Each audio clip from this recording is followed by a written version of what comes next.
Well, it's Friday and it's another selfie, and of course you did not get our regular show this week because we've been so dang busy on Martians Attacks SNG, and we were supposed to shoot today and I was all set up to go, as you know, but unfortunately Tom, Model Man Tom, hurt his back and was feeling pretty bad, so we had a nice long talk, and he will be here Monday to do the scene, so we'll leave everything set up.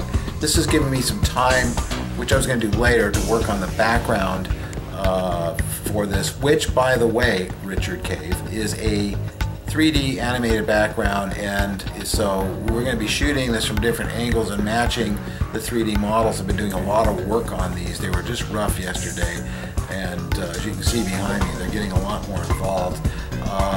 So matte painting really won't work. I really appreciate you offering to do it for us. There may be other spots where you can, but especially at the end. But for right now, we've got Hal taking over. He does that a lot. And so you can see that we're getting a lot more involved with the background. We got lots of cables hanging and stuff. And if we do a preview, I can show you, and this is in OpenGL, so by no means is this fully rendered. You can see how this is looking, which is really nice. All this stuff blinks and winks, and there's weird things going on here, and cables hanging down, and all kinds of cool stuff. But I will do a preview and show you that. So here's our simple little preview, and keep in mind this is OpenGL, which is kind of like cartoon. It's just shaders, and so not actual realistic photoreal, but it does show you all the things that are moving and going on, all the lights that are switching, the computer screens are reading. We have the oscilloscopes are working, as you can see. We got some really cool stuff going on in here. All the switches are blinking and have different rates. We got a computer screen up here doing all kinds of neat stuff. More stuff over in the tubes there, and our oscilloscopes here. So this is really cool. What I'm going to do now is render this out, since it's looking really good, and we got textures and everything on everything and proper reflections, and drop it in our test. Back in After Effects, and I'm rendering off a target frame sequence of just a quick little clip of what we saw yesterday, but with a lot added to the background.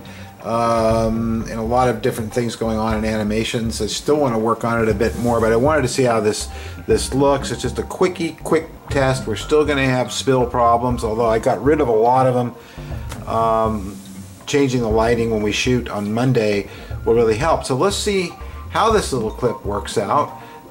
Once it's rendered, we're going to put it over here, and then it'll be cut into the selfie.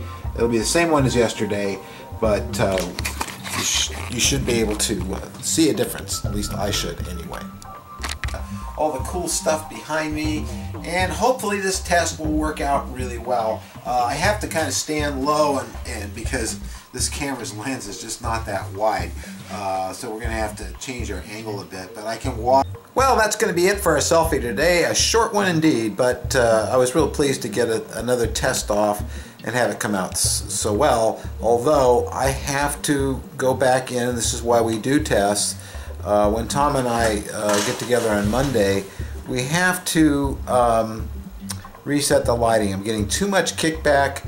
You know, to the naked eye, the green screen doesn't look lit up that much, but to the camera, it really does. So what I'm going to do is take down the amount of brightness on the green screen, which will keep some of the spill. There's a lot of bounce coming off that. That's just like a reflector. You put up a white card and it's going to reflect white light. You got a green card, it's going to reflect green light. If you got a hot light source on it, so I got to cut that down, which will help with the edges, because I've done green screen before and I've had it come out absolutely perfect around every single hair. But this one didn't work out that well, and I know exactly why from the test. So a lot of it's going to be how I angle certain things on the table so they're not picking up the green, and we should have a very clean mat. There's something I want to talk to you all about, because things have really changed here at SNG. For instance, we haven't had any model building contracts for well over 3 months now, and there are many reasons for this. One of the reasons is because with our Chinese clients, and overseas clients, we have had terrible problems with customs, breaking into the boxes and destroying the product inside. Now they've sent it back, we fixed it, we sent it back again, same thing. So we are pretty much done shipping, at least to China. We've had a little problem going to the UK and other places. We've had some stuff disappear in the mail. I mean, it's just, you know, it's a problem.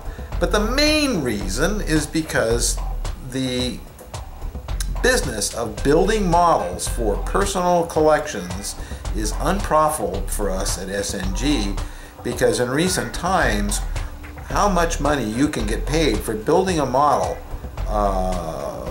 is gone down so much to pennies on the dollar compared to what we used to get.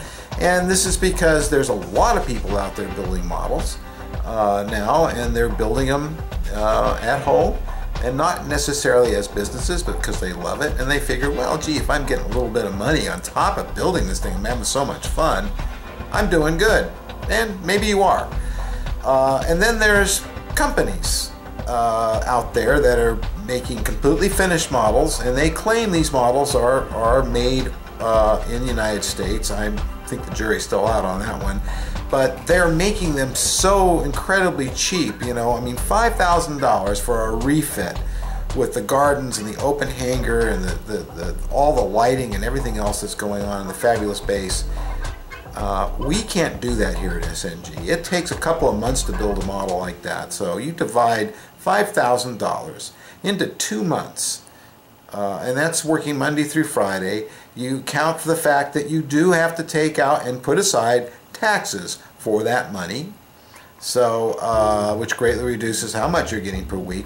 You take into account the several $100s or more sometimes that it takes just the materials. Then you take into account the fact that of all the experience that you have, and I have a great deal working in film and working for private sector, and there's simply, the market is not there for us to make you a model. Now, if you come to us and you're a big-time collector and you expect to pay reasonable rates for the labor involved and the time involved in building a model, like that big enterprise over there, and you know the one I'm talking about, we'll be happy to build it for you. I'm not saying we're not going to make models anymore for hire. We are just not going to build a TOS enterprise for under $1,000 fully lighted. We won't even do it for $2,000. Not even for $5,000. It's going to cost you a bit more. So at least in that range, above $5,000. So just to give you an idea, this has really changed what we're doing here. And what we're doing now is we're having a much greater focus on doing film production, with hopes that we can keep getting movies funded and be able to make some money that way. Now, of course, we're not doing that off of Martians Attacks SNG, but I have been talking, and Mary and I have both been talking to Larry Cohen, and if you don't know who Larry is, look him up. He's the guy who created The Invaders, did the It's Alive series, tons of movies, all kinds of stuff for film and TV. IMDb him. And we are talking to him about crowdfunding one of his scripts and turning it into the movie. I'm not going to tell you what it is yet, but I will. So, you know, and this is something we plan to do, and to keep the doors open here, because we can make some money that way. And we'll also make props and do makeup effects and big miniatures for the motion picture studios, because after all, they do expect to pay some money for your time and labor and experience as a craftsman. So that's why things have been kind of quiet around here, and you haven't seen us building any models for people. We thought we'd tell you. We'll see you all on Monday. Have a great weekend.